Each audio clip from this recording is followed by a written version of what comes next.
Hola, buenas tardes, mi nombre es María Virtud de Berenga Segura y vamos a leer A solas con Dios. Primera parte, la actitud de la oración. Un corazón centrado en Dios. Para los cristianos, orar es como respirar.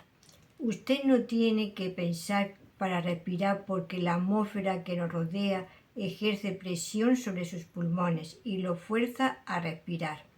Por eso es más difícil aguantar la respiración que respirar. Asimismo, cuando usted nace en la familia de Dios, usted entra en una atmósfera espiritual en la que la presencia y la gracia de Dios ejercen presión o influencia sobre su vida. La oración es la respuesta normal a esa presión. Como creyentes, todos hemos entrado a la atmósfera divina para respirar el aire de la oración. Solo entonces podremos sobrevivir a la oscuridad del mundo. Desafortunadamente, muchos creyentes se aguantan la respiración espiritual por largo tiempo, pensando que breves momentos con Dios son suficientes para permitirles sobrevivir. Pero esa restricción en el consumo espiritual es causada por sus deseos pecaminosos. El hecho es que todo creyente debe estar continuamente en la presencia de Dios, respirando constantemente sus verdades para ser completamente funcional. Debido a que para varios de nosotros la sociedad es libre y próspera, es más fácil que los cristianos se sientan seguros presumiendo de la gracia de Dios que dependiendo de ella. Demasiados creyentes se quedan satisfechos con las bendiciones físicas y tienen muy poco deseo de las bendiciones espirituales. Al haberse vuelto tan dependientes de sus recursos físicos, sienten poca necesidad de los recursos espirituales. Cuando los programas, métodos y dinero producen resultados impresionantes, hay una inclinación a confundir el éxito humano con la bendición divina. Los cristianos pueden en realidad comportarse como humanistas practicantes, viviendo como si Dios no fuera necesario. Cuando esto suceda, el anhelo apasionado por Dios y el ansiar su ayuda harán falta, junto con el otorgamiento de su poder. A raíz de este peligro grande y común, Pablo instó a los creyentes a orar en todo tiempo, Efesios 6:18, y a perseverar siempre en la oración, Colosenses 4:2. La oración continua, persistente e incesante es parte esencial de la vida cristiana y fluye de la dependencia de Dios. La frecuencia de la oración. El ministerio terrenal de Jesús fue sorprendentemente breve, apenas 3 años. Sin embargo, en esos 3 años, como debió haberlo sido en sus años previos, pasó una gran cantidad de tiempo en oración. Los evangelios informan que Jesús tenía por costumbre levantarse temprano en la mañana, antes del amanecer, para tener comunión con su Padre. En la noche, con frecuencia iba al Monte de los Olivos o a algún otro lugar tranquilo para orar, generalmente a solas. La oración fue el aire espiritual que Jesús respiró cada día de su vida. Él practicó una comunión interminable entre él y el Padre. Él instó a sus discípulos a hacer lo mismo y le dijo: velad, pues, en todo tiempo, orando que tengáis fuerzas para escapar de todas estas cosas que han de suceder. Lucas 21:36. La iglesia primitiva aprendió esta lección y mantuvo el compromiso de Cristo de orar continua e incesantemente, incluso antes del día de Pentecostés. Los 120 discípulos se reunieron en el aposento alto y perseveraban unánimes en oración. Hechos 1:14. Esto no cambió incluso cuando 3.000 fueron añadidos a la comunidad en el día de Pentecostés. 2:42. Cuando los apóstoles fueron guiados a estructurar la iglesia para que el ministerio se pudiera cumplir de manera efectiva, ellos dijeron: Continuaremos en la oración y en el ministerio de la palabra. 6.4. A lo largo de su vida, el apóstol Pablo fue ejemplo de este compromiso en la oración. Lea de las bendiciones en varias de sus epístolas y descubrirá que orar por sus compañeros creyentes era su práctica diaria.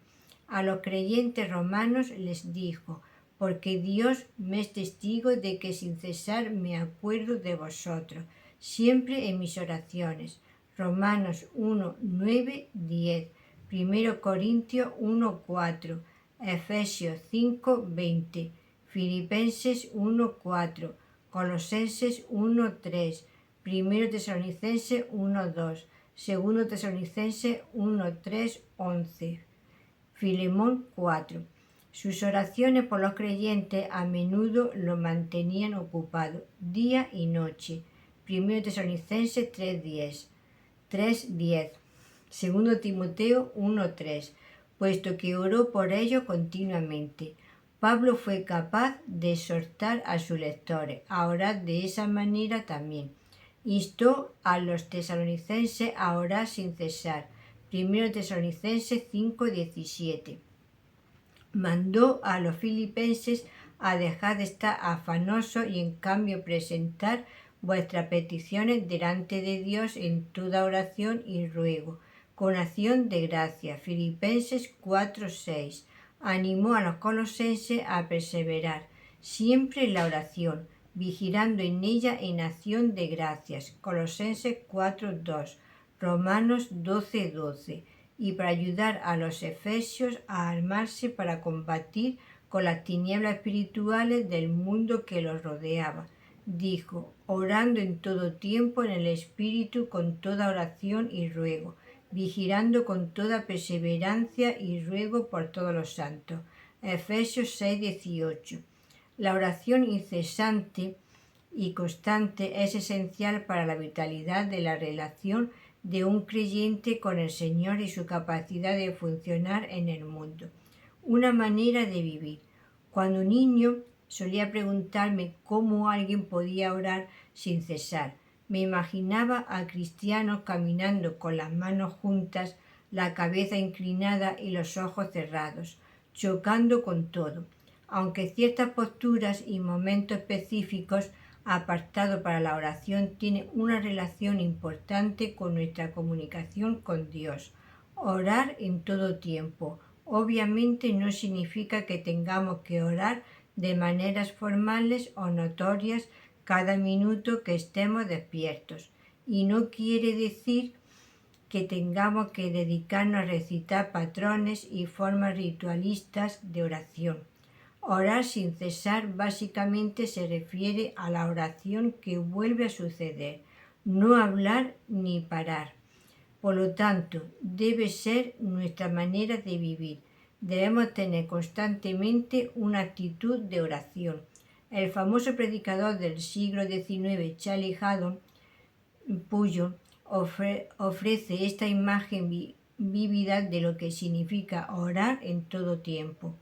Como los caballeros de antaño, siempre en guerra, no siempre en sus corceles corriendo hacia delante con sus lanzas listas para derribar a un adversario, pero siempre con sus armas donde las podían alcanzar rápidamente, y siempre listos a ser heridos o morir por la causa que defendían.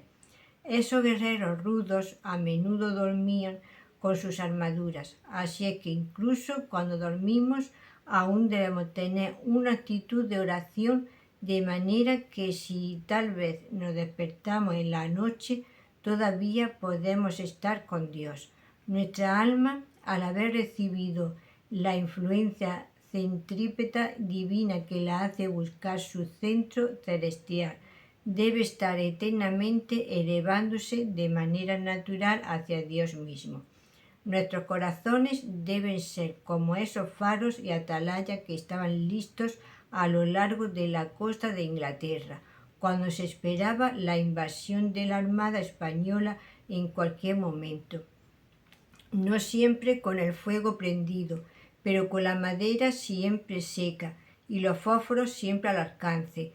todo estaba listo para encenderse en el momento designado. Nuestras almas deben estar en tal condición que la oración exclamativa debe ser muy frecuente en nosotros, sin necesidad de hacer una pausa en el negocio y dejar el mostrador y ponernos de rodillas. El espíritu debe emitir sus peticiones silenciosas, cortas y rápidas al trono de la gracia. Un cristiano debe llevar el alma de la oración como una espada desenvainada en su mano. Nunca debemos detener nuestra súplica, que nuestros corazones nunca sean como una pistola de poco uso, necesitando que se le haga de todo antes de poder ser usada contra el enemigo, sino que debe ser como un cañón, cargado y preparado, requiriendo solo el fuego para poder disparar. El alma no siempre debe estar ejercitando la oración, pero siempre funcionando la energía de la oración. No siempre en realidad orando, pero siempre orando intencionalmente. Me parece que orar en todo tiempo es vivir en un estado constantemente consciente de la presencia de Dios, donde todo lo que vemos y experimentamos se convierte en una especie de oración que se vive con una conciencia profunda y una entrega a nuestro Padre Celestial. Es algo que comparto con mi mejor amigo, algo que comunico instantáneamente a Dios. Obedecer esta exhortación significa que cuando somos tentados presentamos la tentación a Dios y pedimos su ayuda. Cuando experimentamos algo bueno y hermoso, inmediatamente le agradecemos al Señor por ello. Cuando vemos el mal alrededor nuestro, le pedimos a Dios que lo enderezca y que nos permita ayudar a lograrlo, si así Él lo desea. Cuando nos encontramos con alguien que no conoce a Cristo, oramos para que Dios acerque a esa persona hacia Él y nos use para ser un fiel testigo. Cuando encontramos problemas, nos volvemos a Dios como nuestro libertador. De este modo, la vida se convierte en una oración continuamente ascendente. Todos los pensamientos, obras y circunstancias de la vida se convierten en una oportunidad para tener comunión con nuestro Padre Celestial. Así ponemos nuestras mentes en las cosas de arriba, no en la de la tierra. Colosenses 3:2. Comunión con Dios. Puesto que el propósito final de nuestra salvación es glorificar a Dios y traernos a una comunión íntima y enriquecedora con Él. No buscar a Dios en oración es negar ese propósito. Lo que hemos visto y oído lo anunciamos también a vosotros, dice el apóstol Juan, para que vosotros también tengáis comunión con nosotros. Y nuestra comunión es con el Padre y con su Hijo Jesucristo. 1 Juan 1:3. Imagínese pasar todo un día laborable con su mejor amigo a su lado. Usted sin lugar a dudas reconocería su presencia durante todo el día presentándolo a sus amigos o compañeros de trabajo y hablándole de las diversas actividades del día. Pero ¿cómo se sentiría su amigo si nunca hablara con él o reconociera su presencia? Sin embargo, así es como tratamos al Señor cuando no oramos. Si nos comunicáramos con nuestros amigos con la poca frecuencia con la que algunos de nosotros nos comunicamos con el Señor, esos amigos podrían desaparecer rápidamente. Nuestra comunión con Dios no fue diseñada para esperar hasta que estuviéramos en el cielo. El mayor deseo de Dios y nuestra mayor necesidad es estar en constante comunión con Él ahora, y no hay una expresión o experiencia más grande de comunión que la oración.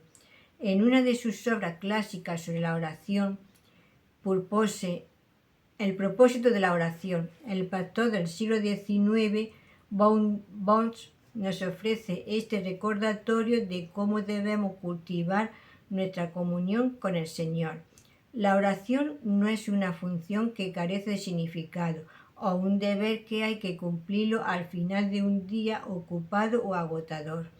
No estamos obedeciendo al mandamiento de nuestro Señor cuando nos contentamos con unos cuantos minutos de rodillas en los ajetreos de la mañana o tarde en la noche, cuando las facultades cansadas por las tareas del día piden un descanso. Es cierto que Dios siempre está al alcance de una llamada. Su oído siempre está atento al grito de su Hijo, pero nunca llegaremos a conocerlo si usamos el vehículo de la oración como usamos el teléfono para tener unas cuantas palabras de conversación apurada. La intimidad requiere desarrollo. Nunca podremos conocer a Dios con todo lo que implica el privilegio que es conocerlo, por medio de repeticiones de intercesiones breves, fragmentadas y desconsideradas, las cuales son peticiones de favores personales y nada más. Esa no es la manera en que podemos entrar en comunicación con el Rey del Cielo. La meta de la oración es ser el oído de Dios, una meta que solo se puede lograr buscándolo de manera paciente, continua y constante, derramándole nuestro corazón y permitiéndole que nos hable. Solo al hacerlo podemos esperar conocerlo, y a medida que más lo conocemos, más tiempo pasaremos en su presencia, y encontraremos que esa presencia es un deleite constante y creciente. Los métodos de la oración. En Efesios 6:18, Pablo dice que debemos orar con toda oración y ruego. La palabra griega que se traduce oración también en 1 Tesalonicenses 5:17 es la palabra común del Nuevo Testamento para decir oración y se refiere a peticiones generales. La palabra que se traduce ruego se refiere a oraciones específicas. El uso que hace Pablo de ambas palabras sugiere nuestra participación necesaria en toda clase de oración, todo tipo que sea apropiado. La postura. Orar todo el tiempo necesita que se esté en varias posiciones, porque usted nunca va a estar en la misma posición todo el día. En la Biblia la gente oraba de pie. Primero Reyes 8:22, levantando las manos. Primero Timoteo 2:8, sentados. Segundo Samuel 7:18, de rodillas. Marcos 1:40, mirando hacia arriba. Juan 17:1, inclinados. Éxodo 34:8, poniendo la cabeza entre las rodillas. Primero Reyes 18:42, golpeándose el pecho, Lucas 18:13, y en dirección a Jerusalén, Daniel 6:10. Las circunstancias. Mientras que algunas personas piensan que la oración debería ser muy formal, la Biblia documenta que la gente oraba en muchas y diversas circunstancias, así como con diferentes expresiones. Oraban con ropas de aflicción, Salmo 35:13, sentados en cenizas, Job 1:20-21, golpeándose el pecho, Lucas 18:13, llorando, Salmo 6:6, echando polvo sobre sus cabezas, Josué 7:6, rasgando su vestidura, Esdras 9:5, ayunando, Deuteronomio 9:18, gimiendo, Salmo 6:4-6, con fuerte clamor y lágrimas, Hebreos 5:7, como sudando sangre, Lucas 22:44, quebrantados de corazón, Salmo 34:18, haciendo sacrificios, Salmo 20:1-3, y cantando himno, Hechos 16:25, el lugar. La Biblia también registra a gente orando en toda clase de lugares. En la batalla, segundo Crónica 13:14-15, en una cueva, primero Reyes 19:9-10, en una habitación, Mateo 6:6, en un huerto, Mateo 26:36-44, en un monte, Lucas 6:12, junto a un río, Hechos 16:13, en la playa, Hechos 21:5-6, en la calle, Mateo 6:5, en el templo, primero Reyes 8:22-53, en la cama, Salmo 4, 3:4, en una casa, Hechos 9, 39, 40, en el vientre de un pez, Jonás 2, 1 a 10, en una azotea, Hechos 10, 9, en una cárcel, Hechos 16, 23 al 26, en el desierto, Lucas 5, 16, y en una cruz, Lucas 23, 33, 34, 46. En 1 Timoteo 2:8 Pablo dijo: quiero pues que los hombres oren en todo lugar. Para el cristiano fiel y lleno del Espíritu, cualquier lugar se convierte en un lugar de oración. El tiempo. En una conferencia de pastores a la cual asistí hace años, un hombre predicó sobre el tema de la oración matutina. Para apoyar su punto de vista leyó varios pasajes que muestran a gente orando en la mañana. Así como él lo hizo, yo busqué toda la escritura que mostraba a gente orando 3 veces al día. Daniel 6:10, en la noche, Marcos 1:35, antes de las comidas, Mateo 14:19, en la novena hora o las 3 p.m. Hechos 3:1, a la hora de dormir, Salmo 4:4, a la medianoche, Hechos 16:25, día y noche, Lucas 2:37, 18:7, a menudo, Lucas 5:33, en la juventud, Jeremías 3:4, en la vejez, Daniel 9:2 a 19, cuando están en problemas, Segundo Reyes 19, 3:4, todos los días, Salmo 86:3, y siempre, Lucas 18:1, 1 Tesalonicenses 5:17. La oración es apropiada en cualquier momento, cualquier postura, cualquier lugar, bajo cualquier circunstancia y con cualquier atuendo. Debe ser una manera de vivir completa, una comunión abierta y continua con Dios. Después de acoger todos los infinitos recursos que son suyos en Cristo, jamás crea que ya no depende del poder de Dios minuto a minuto. Actitudes coincidentes. A través de toda la vida, el creyente siente su insuficiencia. Por lo tanto, él vive dependiendo totalmente de Dios. Mientras sienta esa insuficiencia y dependencia, orará sin cesar. Al mismo tiempo, sabrá que es el beneficiario de bendiciones tremendas por parte de Dios. Por eso Pablo manda a los tesalonicenses a estar siempre gozosos y da gracias en todo en sus oraciones incesantes. 1 Tesalonicenses 5, 16 a 18. Esto refleja un balance hermoso en nuestra comunión con Dios.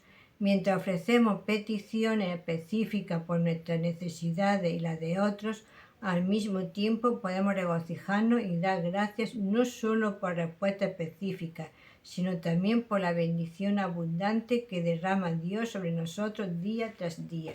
Fervor en la oración, puesto que la comunicación con Dios debe suceder durante todo el día. No se imagine que eso excluya la necesidad de tener fervor en sus oraciones. Pablo mandó a los colosenses a perseverar siempre en la oración, vigilando en ella, Colosenses 4:2, y le advirtió a los efesios a vigilar con toda perseverancia y ruego por todos los santos, mientras oraban, Efesios 6:18. Para que la oración logre lo que Dios quiere en nuestras vidas, debe ser una práctica consumidora que convierta la vigilancia y perseverancia en sus mercancías más valiosas. Vigilancia. En el sentido básico, la orden de Pablo de vigilar significa permanecer despierto y no dormirse durante la oración.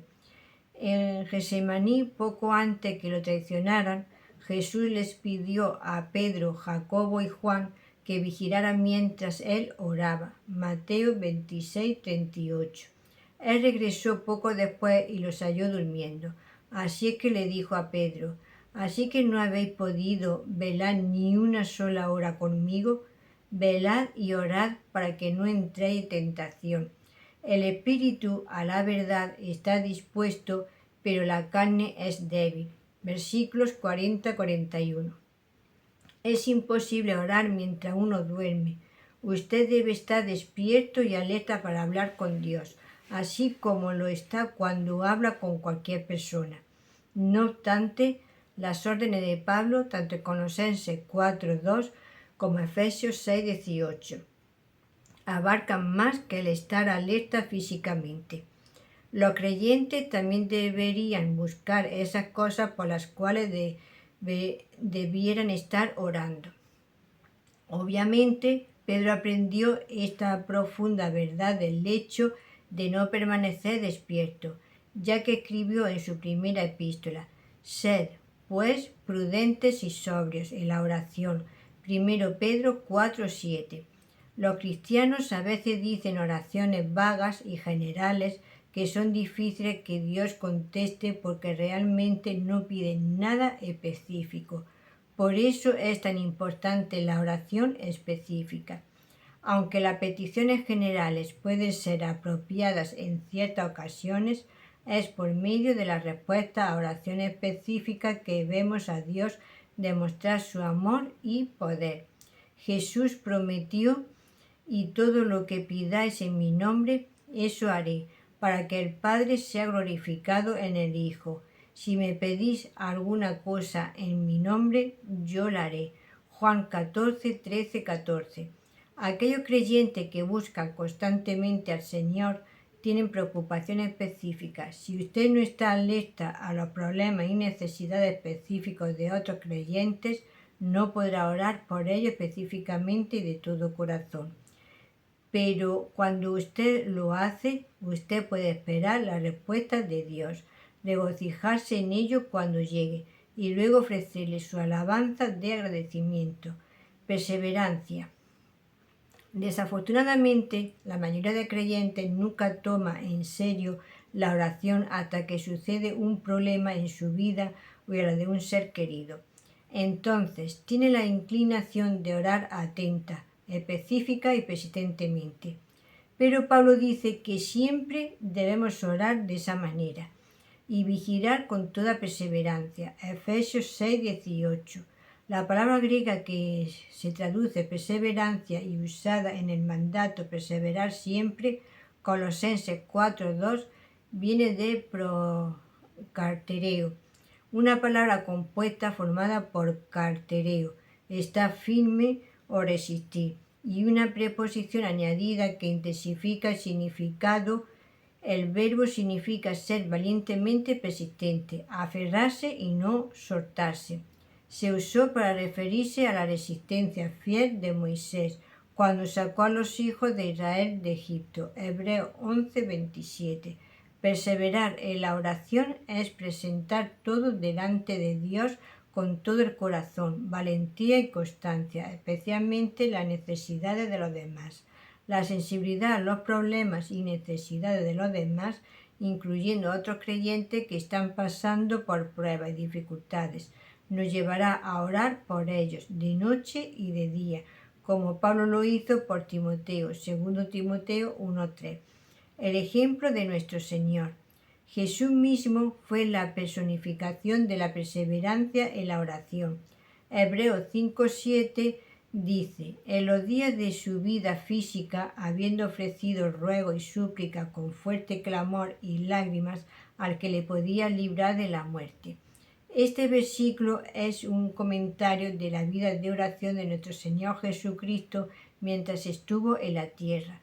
Una vida caracterizada por oración apasionada ofrecida con gran intensidad y agonía. Aunque la Escritura no registra los detalles de sus oraciones, podemos estar seguros de que Él perseveró en ellas, incluso si le tomaba toda la noche. Lucas 6:12. La ilustración más grande de su intensidad en la oración se llevó a cabo en el huerto de Getsemaní antes de su muerte. Lucas escribe: puesto de rodillas, oraba diciendo: «Padre, si quieres, aparta de mí esta copa, pero no se haga mi voluntad, sino la tuya». Y angustiado, oraba con mayor intensidad, de modo que su sudor era como grandes gotas de sangre que caían hasta la tierra. Lucas 22:41, Lucas 22, 41, 42, 44. En la versión de Mateo del mismo evento, hallamos a Jesús rogándole a Dios 3 veces, Mateo 26, 36 al 46. Esa fue una oración ferviente y prolongada, a tal grado que los discípulos se durmieron varias veces mientras él lo hacía. Nuestro Señor hizo muchas obras poderosas cuando estuvo en la tierra. Sin embargo, en ninguna de ellas se percibe algún consumo de energía. Aunque la Escritura dice que salió poder de él, no hay registro que indicase que tuvo que ejercer esfuerzo alguno en realizar sus milagros. Solo cuando oró lo vemos angustiarse y esforzarse por sus peticiones, aún al punto de sudar como grandes gotas de sangre. Esa persistencia nos es extraña. No obstante, es esa clase de intensidad la que Cristo quería que aprendieran sus discípulos de las 2 parábolas que les enseñó. La parábola de nuestro Señor. Entre las muchas parábolas de nuestro Señor hay 2 que resaltan por ser diferentes a las demás, aunque las otras parábolas se relacionan a Dios de manera comparativa. Las que se relatan en Lucas 11 y 18 se relacionan con Dios por contraste. Ilustran a gente que no se parece a Dios, y al hacerlo, esta parábola expone los argumentos a favor del valor de la oración persistente. Le dijo también: supongamos que uno de vosotros tiene un amigo y va a él a la medianoche y le dice: amigo, préstame 3 panes, porque ha llegado a mí un amigo de viaje y no tengo nada que poner delante de él. Le responderá aquel desde adentro: no me moleste, ya está cerrada la puerta y mis niños están conmigo en la cama, no puedo levantarme para dártelos.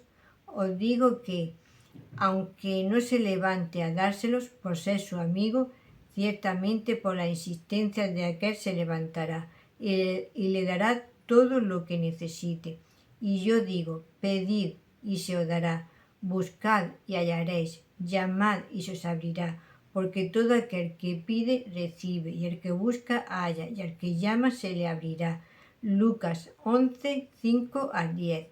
Le refirió también una parábola acerca de la necesidad de orar siempre y no desmayar.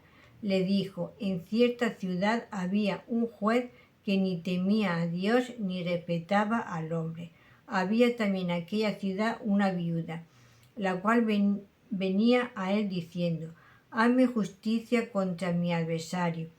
Él no quiso por algún tiempo, pero después se dijo a sí mismo: aunque ni temo a Dios ni respeto al hombre, le haré justicia a esta viuda, porque no me deja de molestar, para que no venga continuamente a cansarme.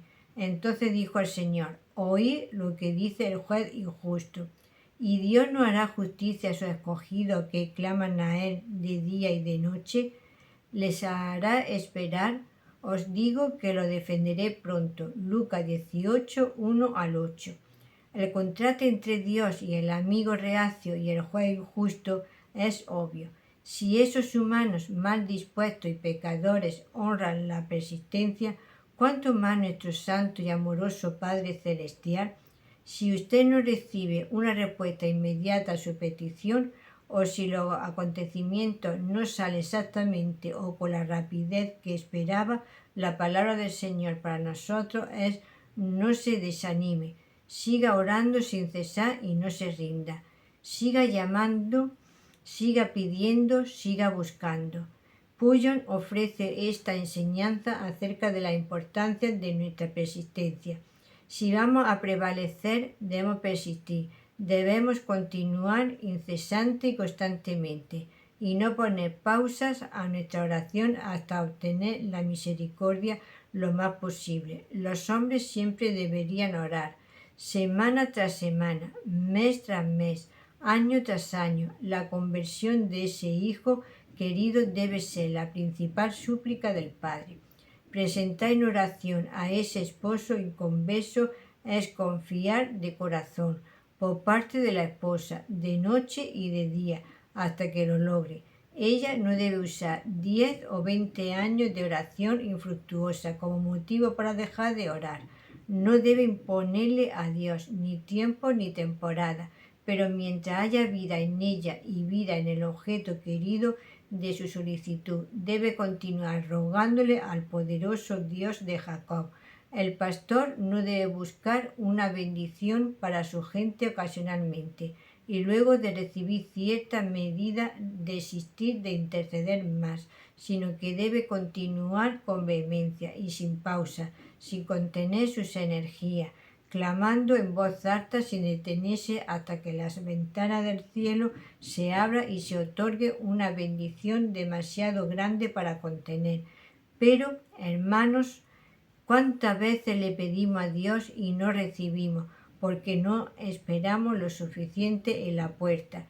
Tocamos una o dos veces la puerta de la misericordia y como no abre la puerta un mensajero amistoso, nos vamos por nuestro lado. Demasiadas oraciones son como los golpes desenfrenados que dan los niños en la puerta y luego cuando se abre la puerta el niño ya se ha ido.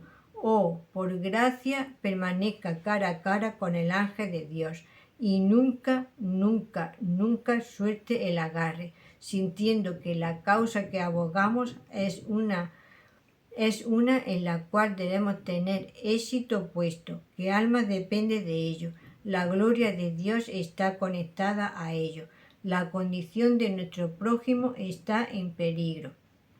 Si pudiéramos entregar en oración nuestra propia vida y la de aquello que más queremos, lo haríamos. Sin embargo, no podemos entregar las almas de los hombres. Debemos instar y rogar una y otra vez hasta obtener la respuesta. Cuando Pablo nos manda a orar sin cesar, él simplemente está respaldando el principio que Jesús enseñó en Lucas 11 y 18, de que la oración debe ser incesante. No se nos escucha por las muchas palabras que usamos, sino por el gemir de nuestros corazones.